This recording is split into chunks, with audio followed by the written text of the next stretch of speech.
ഹൈറിച്ച് തട്ടിപ്പ് കേസിൽ വ്യവസായി വിജേഷ് പിള്ളയെ എൻഫോഴ്സ്മെന്റ് ഡയറക്ടറേറ്റ് വീണ്ടും ചോദ്യം ചെയ്യുന്നു. ഹൈറിച്ചിന് OTT പ്ലാറ്റ്ഫോം നൽകിയിട്ടുണ്ടെന്ന് വിജേഷ് പിള്ള പറഞ്ഞു. കമ്പനിയുടമ KD പ്രതാപനെ തുടർച്ചയായ മൂന്നാം ദിവസവും ED ചോദ്യം ചെയ്യുകയാണ്. രാവിലെ 9:30യോടെയാണ് വിജേഷ് പിള്ള എൻഫോഴ്സ്മെന്റ് ഡയറക്ടറേറ്റിന്റെ കൊച്ചി ഓഫീസിൽ ഹാജരായത്. കണ്ണൂർ സ്വദേശിയായ Vijesh Pillai action OTT platform CEO ആണ്. ഹൈറിച്ചിന്റെ OTT പ്ലാറ്റ്ഫോം ഉടമകൾ വാങ്ങിയത് വിജേഷ് പിള്ളയിൽ നിന്നാണെന്ന മൊഴി ലഭിച്ചതിനെ തുടർന്നാണ് ചോദ്യം ചെയ്യൽ.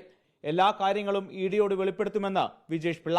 ഞങ്ങളുടെ ആക്ഷൻ OTT ഹൈറിച്ചാണ് പർച്ചേസ് ചെയ്തിട്ടുണ്ടായിരുന്നത്. അത് ഏകദേശം 1 വർഷങ്ങൾക്ക് മുന്നേ ആയിരുന്നു, കഴിഞ്ഞ വർഷമായിരുന്നു, ജനുവരിയിലായിരുന്നു അതിന്റെ പർച്ചേസ് നടന്നത്. അപ്പോൾ ആക്ഷൻ OTT എന്നുള്ള പേര് അവർ HR OTT നൽകിയിട്ട് അവരാണത് റൺ ചെയ്തുകൊണ്ടിരിക്കുന്നത്. അപ്പോൾ അതിന്റെ റിലേറ്റഡ് ആയിട്ടുള്ള ട്രാൻസാക്ഷനും കാര്യങ്ങളും എൻക്വയറിയുടെ ഭാഗമായിട്ട് അവർ ആവശ്യപ്പെട്ടിട്ടുണ്ട്. അപ്പോൾ അതിന് വേണ്ടിയിട്ടാണ് ഞാൻ അതിന്റെ ഡോക്യുമെന്റ്സ് ഒക്കെ സബ്മിറ്റ് ചെയ്തിട്ടുണ്ട്. ഇന്നലെയും വിജേഷിനെ ED ചോദ്യം ചെയ്തിരുന്നു. 40 കോടി രൂപയുടെ ഇടപാട് നടന്നിട്ടുണ്ട് എന്നാണ് EDക്ക് ലഭിച്ച വിവരം. ഹൈറിച്ച് ഉടമയും MDയുമായ KD പ്രതാപനെയും ED ഇന്നും ചോദ്യം ചെയ്യുകയാണ്. ഭാര്യയും CEOയുമായ ശ്രീന ഇന്ന് ഇതുവരെ ഹാജരായിട്ടില്ല. റിപ്പോർട്ടർ, കൊച്ചി.